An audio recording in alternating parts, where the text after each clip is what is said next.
Olá, estamos aqui eu e Fábio Serapião para trazer os principais destaques da mais nova edição da revista Cruzoé, que já está no ar. Na nossa reportagem de capa, a fantástica história de enriquecimento de Fábio Luiz Lula da Silva, o Lulinha, o primogênito de Lula, aquele que o ex-presidente um dia chamou de o Ronaldinho dos negócios. Serapião, a Polícia Federal demorou, mas finalmente chegou a Lulinha, aos negócios de Lulinha.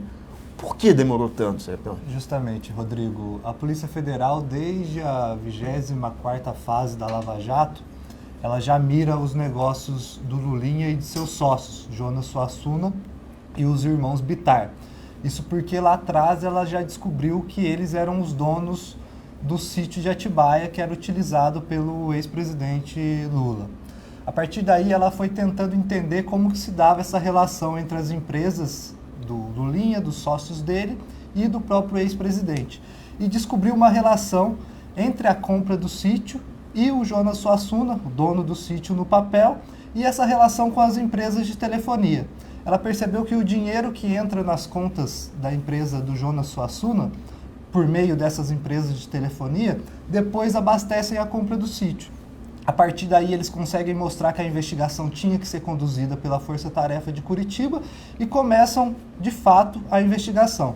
Quebram sigilo, arrecadam e-mails que tinham sido encontrados nas outras fases da Lava Jato e descobrem uma teia de negócios que mostram aí que as empresas do grupo econômico da Game Corp, que são todas essas formadas por essas pessoas que eu citei ligadas ao Lulinha, receberam mais de 280 milhões de reais desde 2006. Então ela passa a trabalhar em cima desses dados até a deflagração da fase Mapa da Mina desta semana.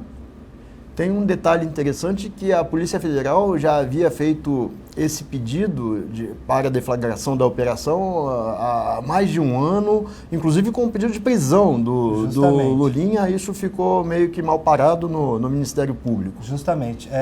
Embora o Lulinha seja o principal alvo dessa nova fase da Lava Jato, a Mapa da Mina, ele não foi alvo de nenhuma medida cautelar.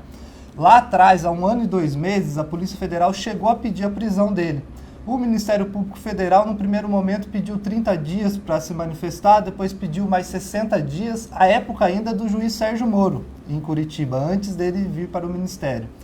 E daí isso vai se prolongando até que, em agosto deste ano, o Ministério Público se manifesta, mas contra as prisões, só se posicionando favorável às buscas, e não contra o Lulinha. A juíza Gabriela Hardt, que é uma das juízas que substituiu o juiz Sérgio Moro, ela autoriza as buscas, mas sem a prisão e sem busca no Lulinha, que é o que a gente viu na Mapa da Mina nos últimos dias aí, que fez uma busca em todas essas empresas que pagaram o grupo econômico da Game Corp do Lulinha e também algumas pessoas aí sócios dessas empresas de telefonia. E Fábio, esses aportes, esses pagamentos milionários, como você disse, foram precisamente 287 milhões para as empresas que orbitam ali em torno de Lulinha. São várias empresas. A suspeita da polícia e do Ministério Público é de que esses pagamentos, na verdade, eram feitos porque as empresas recebiam algo em troca durante os governos petistas. Justamente. Durante a coletiva de imprensa da operação, o procurador Robertson Pozzobon foi muito taxativo ao dizer que o principal atrativo desses pagamentos não era nenhum tipo de prestação de serviço, mas sim a figura do Lulinha, que servia como um entreposto com o ex-presidente Lula. E nesse cenário, para os investigadores, pode estar relacionado esses pagamentos tanto a contratos na Petrobras, que tinha a Andrade Gutierrez interessada, que é sócia também de empresas de telefonia, como as próprias empresas de telefonia que na primeira década dos anos 2000 travavam algumas disputas ali que resultaram na fusão que criou uma das superteles aí, que é a Oi, né? Inclusive teve um decreto assinado Justamente. Por Lula que permitiu essa fusão. Justamente. A Polícia Federal aponta lá em seu relatório que logo após as empresas do Lulinha começarem a receber valores dessas empresas de telefonia, o Lula, em 2008, foi lá e assinou um decreto que possibilitou a fusão da Oi com a Brasil Telecom do Daniel Dantas. Bom, a história desse emaranhado de empresas criado ali em torno da figura de Lulinha está contada nessa reportagem, que é a reportagem de capa da edição da Cruzoé. Em outra reportagem, nós tratamos de um assunto que já virou tradição aqui na Cruzoé, sobre as relações questionáveis entre magistrados e advogados e empresários. Reportagem também do Fábio Serapião. Ele acompanhou no Rio de Janeiro uma festança no Copacabana Palace de um grande escritório de advocacia.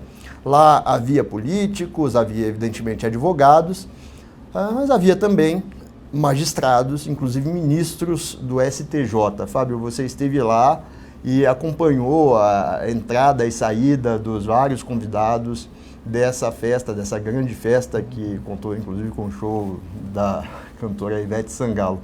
Como foi? Conta um pouco para nós. A gente ficou sabendo da festa do escritório do Sérgio Bermudes, né, um dos mais prestigiados advogados do país, e a gente foi até lá no Copacabana Palace.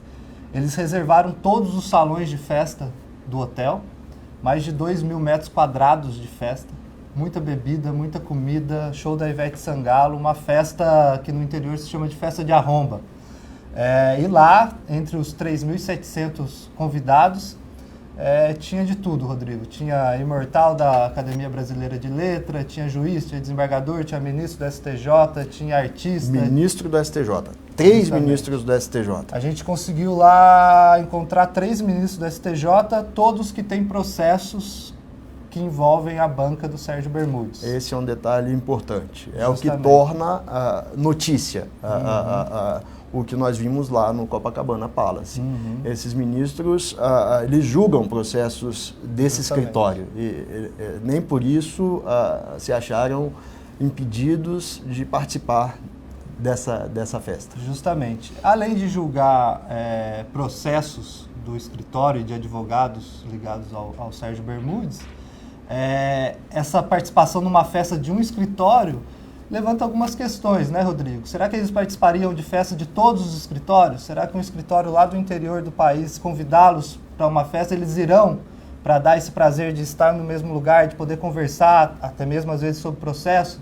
Então há uma disparidade aí com todos os outros escritórios de advocacia do país, né? Não se trata de uma festa do Sérgio Bermudes, se trata de uma festa do escritório do Sérgio Bermudes. Esse escritório vale dizer que é o escritório do qual a mulher do ministro Gilmar Mendes, Guiomar Feitosa Mendes, é sócia. Sim, a Guiomar, esposa do Gilmar, ela é a responsável pelo escritório aqui em Brasília.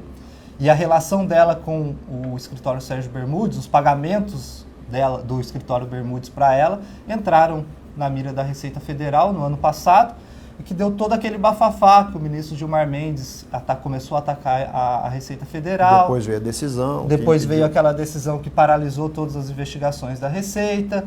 Tudo isso porque a Receita encontrou ali algumas incompatibilidades entre o que um declarava e o que outro declarava ter recebido.